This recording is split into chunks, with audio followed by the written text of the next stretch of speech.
Hello friends, आप सभी को मेरा प्यारा सा गुड मॉर्निंग। दीप शिक्षा चैनल पर आपका हार्दिक स्वागत है। आशा करती हूँ आप और आपका परिवार स्वस्थ और सुरक्षित होगा। आज हम आपको इस वीडियो में यूपी टेट और सी टेट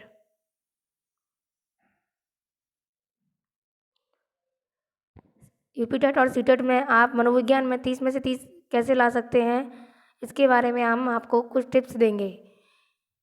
ये जो मैंने विश्लेषण निकाला है वो आपके प्रीवियस क्वेश्चन पेपर के आधार पर निकाला है, जो आपको मनोविज्ञान में 30 में से 30 नंबर लाने में बहुत हेल्प करेंगे। देखिए, मनोविज्ञान में 30 में से 30 नंबर लाने के लिए पूरा आपका एनालिसिस किया गया है। टिप्स नंबर 1, अगर प्रश्न में सकारात्मक प्रश्न पूछा जाता है तो सकारात्मक उत्तर को चुनो। ठीक, सकारात्मक उत्तर जो सबसे नियरेस्ट हो, और मोस्टली क्या होता है, जो सकारात्मक क्वेश्चन आंसर होता है वो सबसे बड़ा होता है, लेकिन ये 2 या 3% तक सही रहता है। लेकिन आप क्वेश्चन के अकॉर्डिंग आंसर को चुनिए। सेकंड है, अगर प्रश्न में नकारात्मक प्रश्न पूछा है तो नकारात्मक को चुनो। नकारात्मक वर्ड्स मैं आपको बता दूंगी कि किस तरीके से होते हैं और उसमें हम उनको कैसे रिजेक्ट कर सकते हैं। ठीक, जैसे पहला क्वेश्चन लेते हैं हम। कक्षा 4 का एक बच्चा सदैव चिंतित और कुंठित रहता है, आप क्या करेंगे? ठीक, ये आपको अपने लॉजिक पे लगाना है कि आप क्या करेंगे, आप क्या सोचते हैं, बच्चे को कैसे आपको ट्रीट करना है, तो ये आपको बताना होगा। उसके अभिभावक से शिकायत करेंगे, क्या ये आपको पॉजिटिव लग रहा है? नहीं, शिकायत करना नेगेटिव है। जब आप बच्चे को आप पढ़ा रहे हैं तो बच्चा को सुधारना, उसको कैसे क्या बताना है, वो जिम्मेदारी आपकी होती है। मनोचिकित्सक के पास ले जाएंगे। बच्चे को मनोचिकित्सक के पास क्यों ले जाएंगे? उसकी क्या परेशानी है, वो कुंठित क्यों हो रहा है, इसका सॉल्यूशन आपको निकालना है, ना कि मनोचिकित्सक को। ठीक, स्वयं परामर्शदाता की भूमिका का निर्वाह करेंगे, ये थोड़ा पॉजिटिव है। उसे उस भाग्य पर छोड़ देंगे, उसे उसके भाग्य पर। ऐसा कभी होता है स्कूल में बच्चा अपने भाग्य के लिए आता है क्या? भाग्य पर उसे छोड़ देंगे। तो यहाँ सबसे पॉजिटिव आंसर क्या है? स्वयं परामर्शदाता की भूमिका निर्वाह करेंगे। एक टीचर का फर्ज यही होता है कि बच्चे को जो परेशानी आ रही है उसको, उसका सॉल्यूशन उसे कैसे करना है, ये सारी चीज़ें एक टीचर्स के ऊपर डिपेंड करती हैं। नेक्स्ट है कक्षा में। देखिए, इस तरीके का मैं एग्जांपल दे रही हूँ कि आपको कैसे क्वेश्चन का आंसर सेलेक्ट करना है। कक्षा में बच्चों को प्रेरित समझा जा सकता है यदि वे कक्षा में अनुशासन बनाए रखते हैं। एक बात बताइए, क्या अनुशासन बनाने से बच्चा प्रेरित होगा? सेकंड है, शायद यहाँ मिस प्रिंट हुआ है, ये रेगुलर है, उपस्थिति में नियमित है। बच्चा रेगुलर उपस्थित रहे। वे शिक्षक से स्पष्टीकरण प्राप्त करने के लिए प्रश्न पूछते हैं। ठीक जी। फोर्थ है, अच्छी तरह से वर्दी पहने स्कूल में आते हैं। यहाँ थोड़ा सा मिसप्रिंट हुआ है, ये और ये।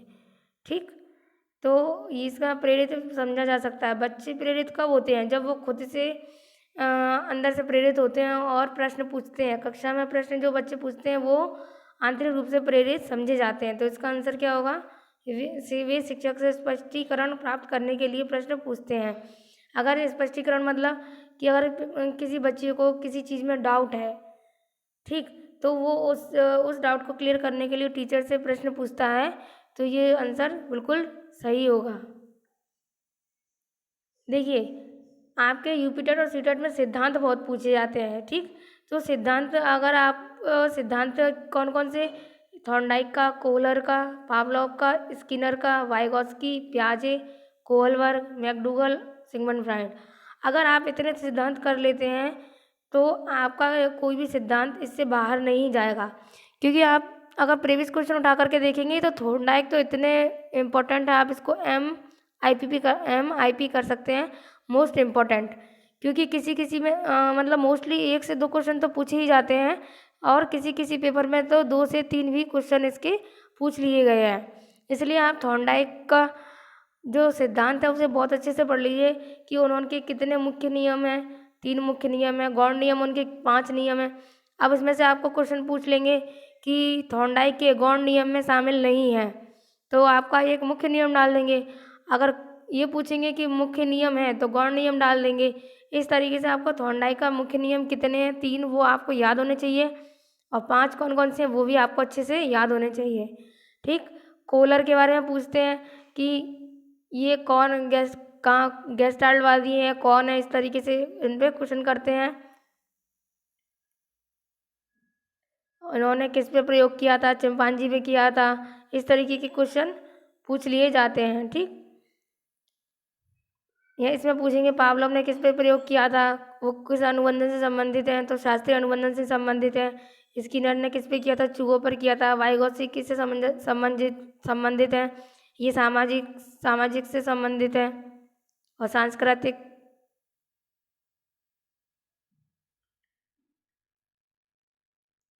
ठीक, प्याजे ने संज्ञानात्मक विकास किससे संबंधित है, तो ये संज्ञानात्मक विकास से संबंधित है। इन्होंने संज्ञानात्मक विकास की कितनी अवस्थाएं दी हैं, इन्होंने 4 अवस्थाएं दी हैं कि कौन कौन सी हैं, किस किस एज में है, इस तरीके से इसमें से क्वेश्चन बनते हैं। कोलवर्क किस से संबंधित है, ये नैतिक विकास से संबंधित है। ठीक, मैकडूगल ने 14 मूल प्रवृत्तियां दी हैं, किससे संबंधित है, ये मूल प्रवृत्ति से संबंधित है। सिगमंड फ्राइड मनोविश्लेषणात्मक से संबंधित है।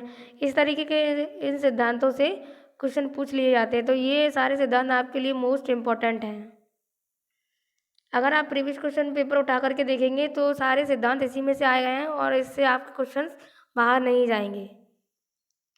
देखिए टिप्स 2, और इसमें से कुछ आपके इस तरीके के क्वेश्चन भी पूछे गए हैं। सीखने का पठार, शून्य वाला, नकारात्मक, सकारात्मक, इस तरीके के इसमें से क्वेश्चन पूछे हैं। व्यक्तित्व में पूछा गया है कि किसने किस तरीके के व्यक्तित्व का प्रतिपादन किया है। ठीक, स्मृति विस्मृति से पूछ लिया है। बुद्धि के बारे में, बुद्धि का सूत्र क्या है, विनय ने कब किए, बुद्धि का सूत्र कब दिया, ये चीज़, और कथन से क्वेश्चन पूछ लिए जाते हैं आपके। ठीक, तो ये टॉपिक आपको क्लियर कर लेने हैं। मनोविज्ञान से संबंधित शिक्षण शास्त्र के कुछ प्रश्न भी पूछे गए हैं। जैसे एग्जाम्पल के लिए देखिए आप ये वाला क्वेश्चन, निम्न में से कौन सा शिक्षण का सूत्र नहीं है। अब यहाँ निगेटिव पूछा है। अनिश्चित से निश्चित की ओर, दृश्य से अदृश्य की ओर, सरल से कठिन की ओर, निगमन से आगमन की ओर। तो बताइए इसमें कौन सा शिक्षण सूत्र नहीं है, तो ये निगमन से आगमन की ओर, ये शिक्षण सूत्र में नहीं आता है। ठीक, अगर आप प्रीवियस क्वेश्चन में से 11, 13, 14 के प्रश्न उठा करके देखेंगे तो उसमें आपके पहले पेडागॉजी के क्वेश्चन बहुत पूछे गए हैं, लेकिन अब फैक्चुअल क्वेश्चन पूछने लगे हैं। जैसे जैसे आपका एग्ज़ाम, जैसे कि 2018, 2017, इसमें आपके पेडागॉजी के क्वेश्चन कम कर दिए गए और फैक्चुअल क्वेश्चन को अधिक पूछा गया है। इसलिए मैंने आपको सारे सिद्धांत, कथन और कौन कौन से टॉपिक हैं उससे आपको बता दिया गया है। देखिए यहाँ पर ये मैंने आपको सिद्धांत बता दिए हैं, कौन कौन से टॉपिक हैं। अब इस तरीके से आपका यूपीटेट सीटेट का यूपीटेट का प्रश्न पत्र बनने लगा है। सीटेट में तो फिर भी पेडागॉजी अभी भी आती है 15 नंबर की, और उसमें जो अगर आपके फैक्चुअल क्वेश्चन आते हैं वो सिद्धांत से रिलेटेड आते हैं। ठीक, देखिए अगर आप सभी विद्यार्थी मेरे बताए हुए टॉपिक के अनुसार मनोविज्ञान का अध्ययन करते हैं तो आप मनोविज्ञान में 30 ऑफ 30 ला सकते हैं। ये श्योरिटी है, आप 30 में से 30 मनोविज्ञान में आप जरूर लेकर के आ सकते हैं। मनोविज्ञान ऐसा सब्जेक्ट है कि अगर आप अच्छे से पढ़ते हैं तो उसमें आप 30 में से 30 नंबर बिल्कुल ला सकते हैं, और ये इंटरेस्टिंग सब्जेक्ट भी होता है, तो इसलिए आप सबसे पहले पढ़िए इसको। ठीक, अब देखिए मैं आपको यहाँ बताती हूँ कि आपके जो मैंने आपके जो पिछले प्रश्न पत्र उठा करके देखे हैं 2011 से लेकर के 2018 तक, ठीक, उनके विश्लेषण के आधार पर मैंने आपको इस वीडियो में आपको सब बताया कि आपको कैसे तैयारी करनी है। और कल से हम आपको डेली का एक प्रैक्टिस नहीं बोल सकते इसको, प्रीवियस प्रीवियस क्वेश्चन पेपर आपको सॉल्व कराएंगे। ठीक, आपके जो 7 हैं 2011 से लेके अभी तक, तो 30 + 30 × 7, तो 210 क्वेश्चन की अपन एक सीरीज रखेंगे जो डेली के आपके 30 क्वेश्चन रहेंगे मनोविज्ञान के। ठीक, अगर आप दीप शिक्षा चैनल पर पहली बार विजिट किए हैं तो इसे सब्सक्राइब करें, लाइक करें, कमेंट बॉक्स में अपना फीडबैक दें और शेयर करना ना भूलें। नमस्ते, धन्यवाद।